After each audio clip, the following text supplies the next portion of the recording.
Alright, so it's winterization time. This is my 2020 Mastercraft XT21 with the 6.0L MPI engine. And for winterization, I'm just going to give you an overview of everything you're going to need before you get started.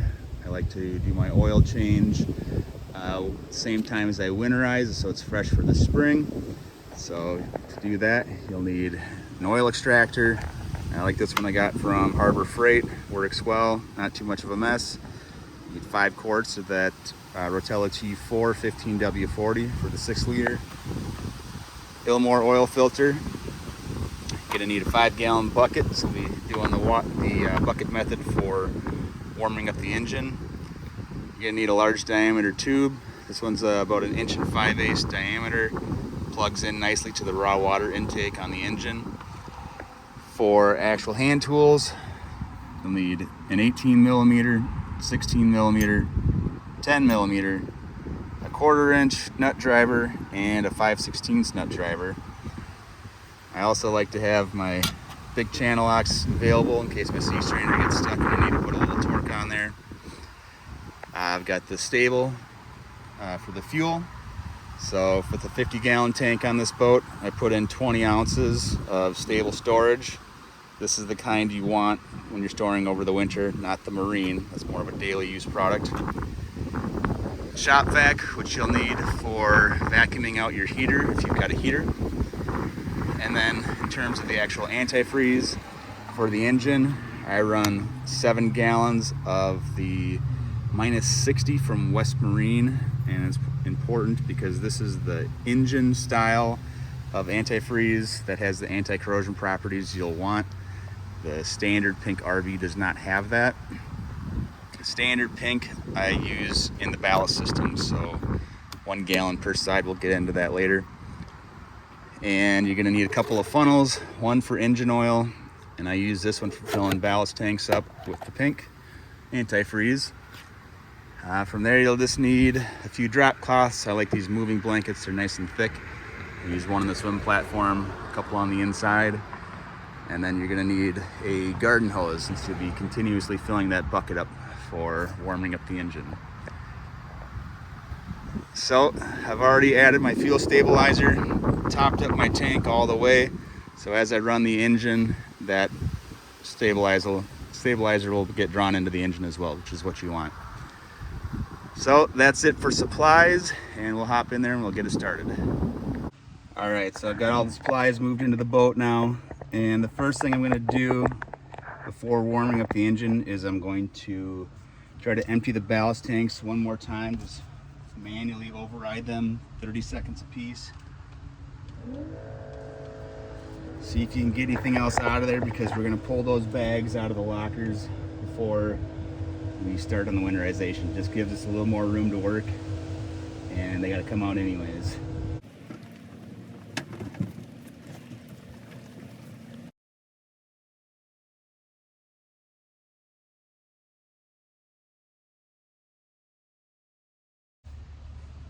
All right, so now that the ballast tanks are out, we're going to hook up our tube onto the raw water intake to allow us to warm up the engine with the bucket.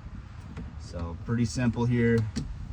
Use your 5/16 nut driver, loosen that hose clamp,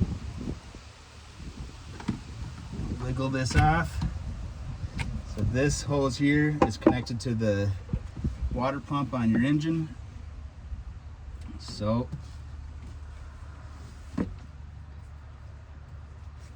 from there, you just stuff this tube into the intake. Doesn't have to go very far. It's only got to be in there for a limited time.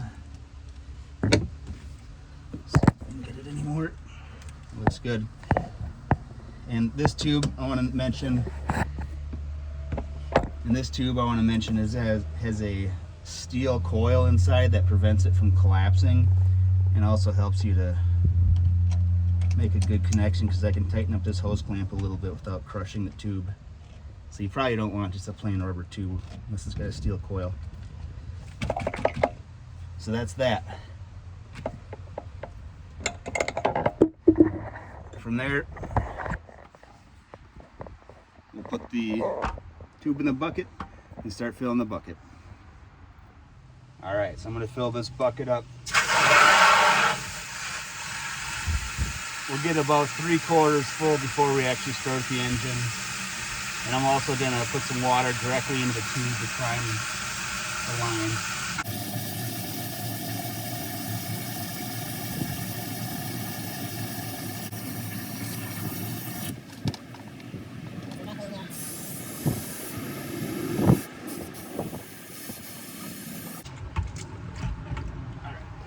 Now, start the engine, and we'll be continuously filling the bucket. You should see the water level start to drop. It's not how you know you're drawing water in.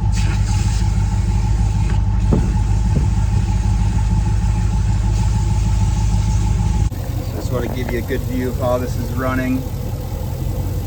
You got the raw water intake, pulling water out of the bucket, the garden hose, refilling the bucket as it's being drained, and you got to kind of play around with this to keep it in equilibrium so the bucket doesn't empty or overflow.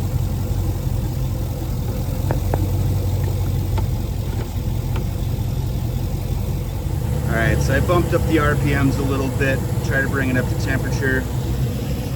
For an oil change, we're at about just over 120 degrees right now. That's just fine for an oil change. So we're gonna shut her down.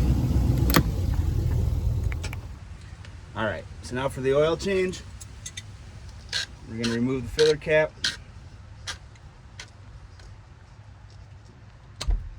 Set that off to the side. Pop up the dipstick a little bit.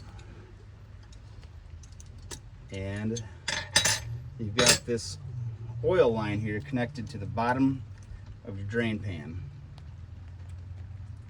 This makes it really convenient. So you don't have to get underneath the engine at all. So you just take this plug out, loosen it up to 10mm.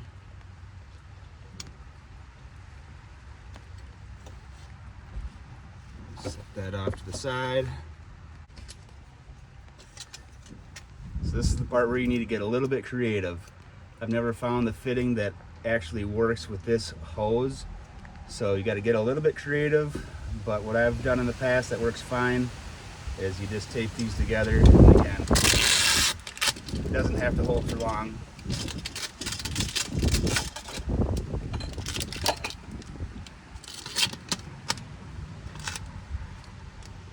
I'm using packaging tape here. You can use duct tape, whatever you got, or certainly get yourself the fitting if you want to really do a nice job with it.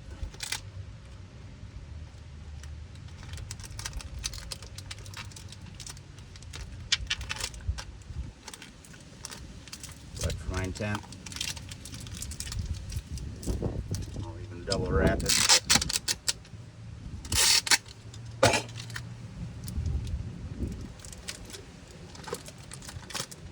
That'll hold. Okay, now I just pump up my extractor. Alright, so again, this is extractor I use from Harbor Freight. Does a nice job. Start putting some air pressure in the tank. There you go. See it pulling the oil, filling that line. Alright, so we'll pull this oil filter off. There'll be a little leak back, but it'll be okay.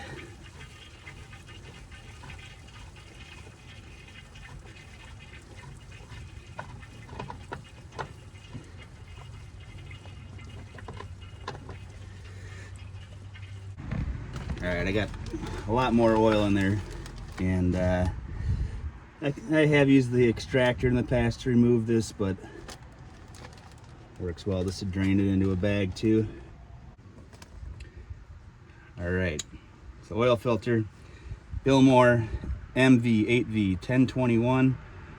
Put a little oil right there in the gasket, and we will screw this on.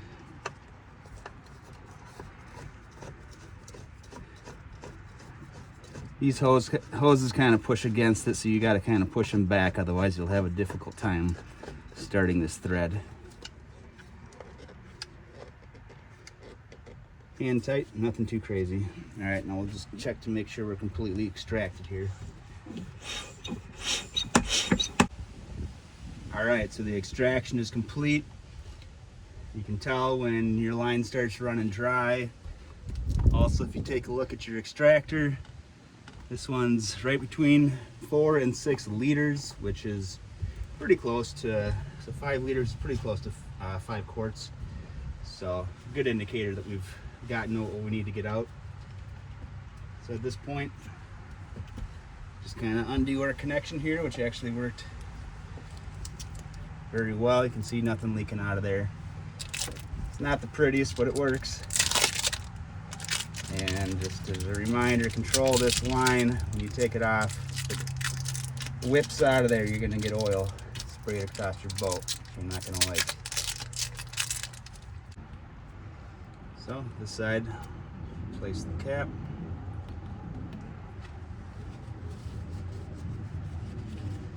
Set that there for a minute. And this side I'm gonna take out of the boat. Just tighten this up. And then hang it back on the mount.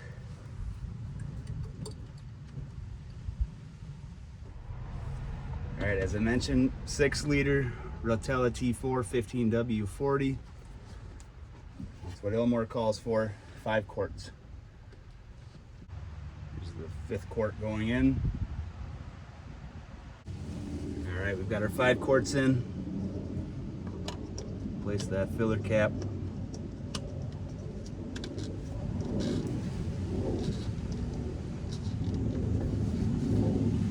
Wipe up any drips, dipstick back in. And at this point, we're gonna start the engine back up on the bucket method and warm it up a little bit, and then we'll do the winterization. All right, so the oil change is done. I'm just gonna start the engine, get it up to temperature. Again, I like to do this because there's some theories that say that you need the thermostat to open in order for the antifreeze to get drawn in properly. There's a lot of debate about that online. I don't know which way is right, but I do it just for peace of mind. All right, guys, the engine's back up to temperature. Now we're gonna drain the water out. I like to do this before drawing in the antifreeze just to make sure there's nothing left. So I'm on the port side of the engine right now. You can see this drain hose marked with the yellow sticker and the yellow ring here. There's one of these on the starboard side as well, and one on the transmission cooler. So if your engine's up to temp, water coming out of here is going to be hot. So just be careful.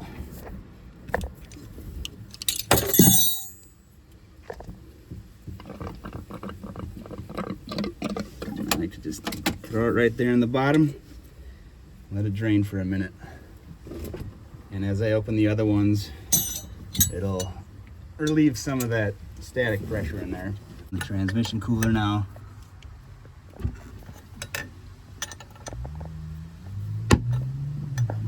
This one takes quite a few turns. It's also got a sacrificial anode on the back to be aware of. Sorry about the camera work.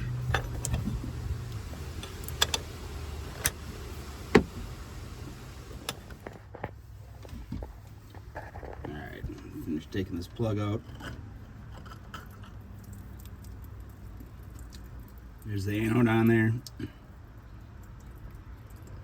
Looks decent.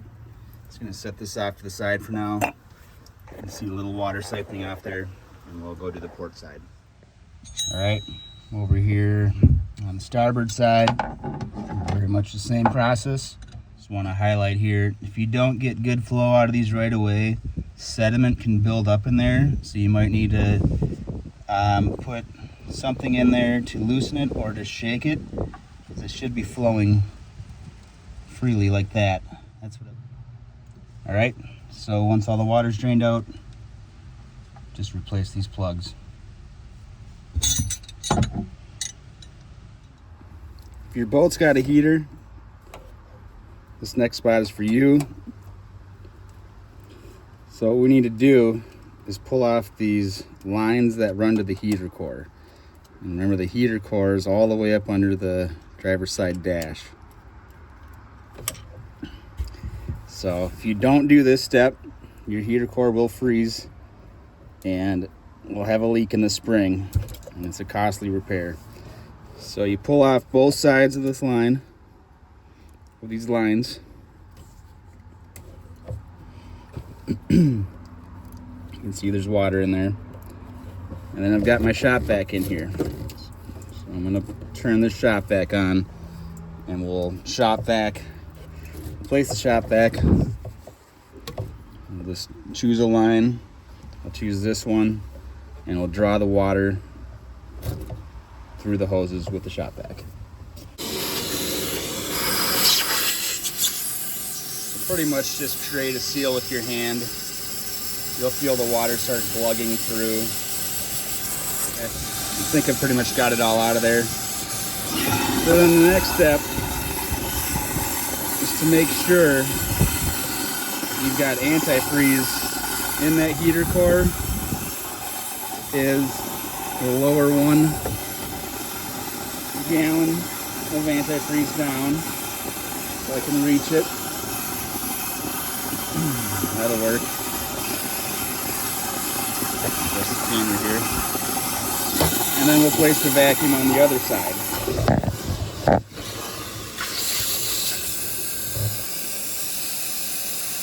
And what you're doing here is just drawing the antifreeze into the heater core using your shop vac. And if you're dumping purple out the other end like I am here, that means you know you've got it all the way through.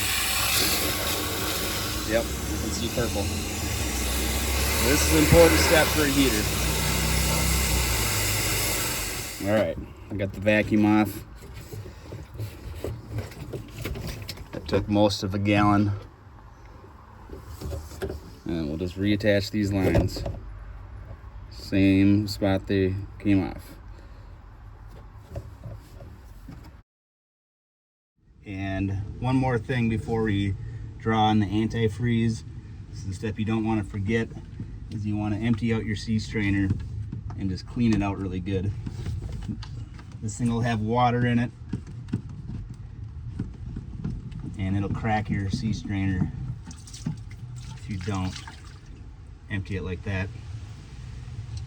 You can just pull out this filter here, just a little screen, so I'll bring that down and hose it out. Dry. Set your strainer back in the bottom of the cup there.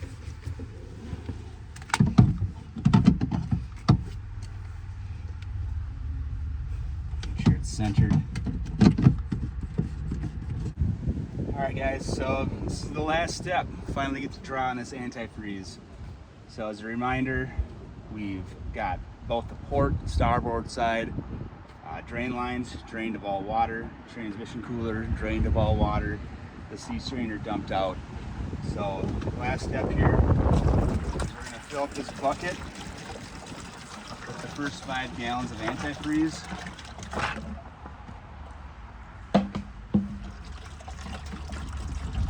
We're drawing in 6 total, so the final one will have to dump in as the engine is running. Bucket across now.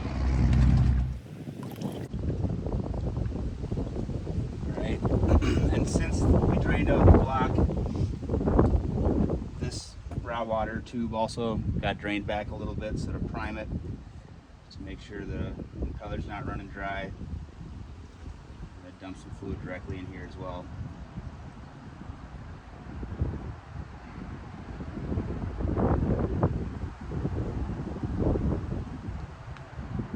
Okay, so now we just start it up and draw down that fluid.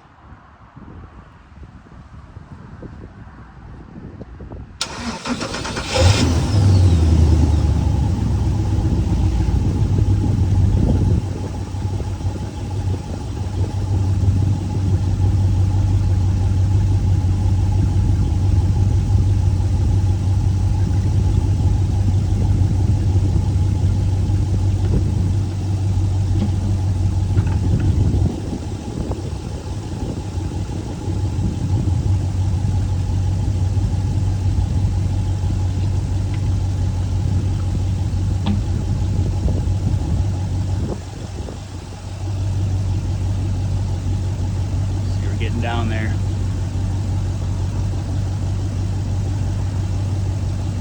So that's 6 total gallons going into the engine.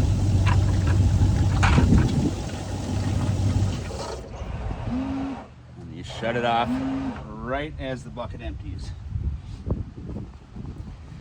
So that's it. The engine's pickled now for the winter.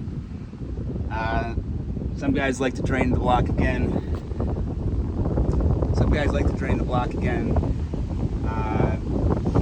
I tend to leave the antifreeze in there. It does have those anti-corrosion properties. So my theory helps keep the engine from the inside. And in terms of the impeller, you're going to want to change that out in the spring. Otherwise, those rubber fins will take a set over the winter and it won't perform as well. So that's it. We're going to hook up this raw water intake back onto the sea strainer and we'll clean it up a little bit here. So if you're like me and you just want to be doubly sure that you've got that antifreeze throughout your block,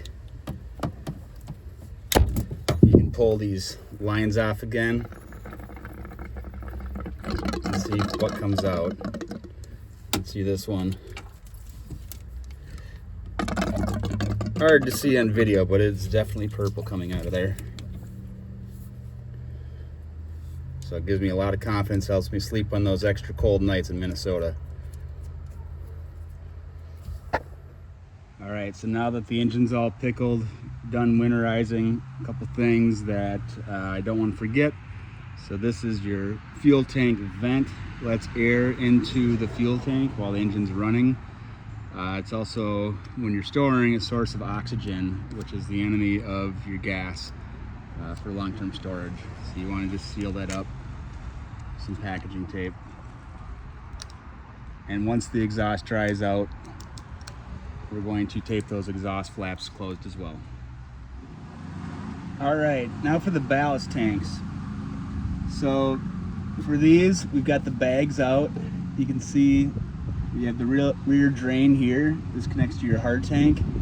So we're gonna just take this angled funnel and some antifreeze and carefully pour it in here. And you do have to be careful because these things have a tendency to spill and kind of make a mess of your lockers. So you just gotta angle it just right. You wanna get at least a half a gallon in each tank. All right, so before I leave this port side locker, there's one more step I like to do. I know there's water that's trapped inside this check valve. It's the PVC check valve. They break a lot sooner than the copper pipes that this antifreeze is rated for. So we need to do our best to get the water out of there. So there's one hose clamp on here. And you guys know how check valves work. The water only flows one way. And so what I do is I pull this off.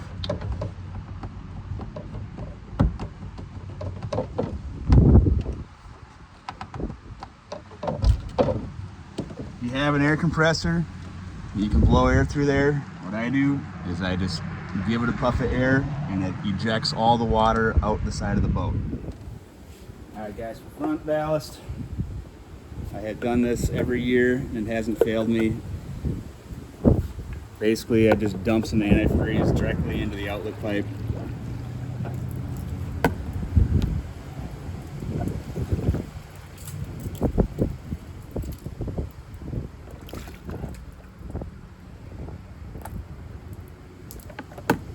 Both sides. Final step, we're just going to run the ballast pumps on empty and hope to see some pink come up.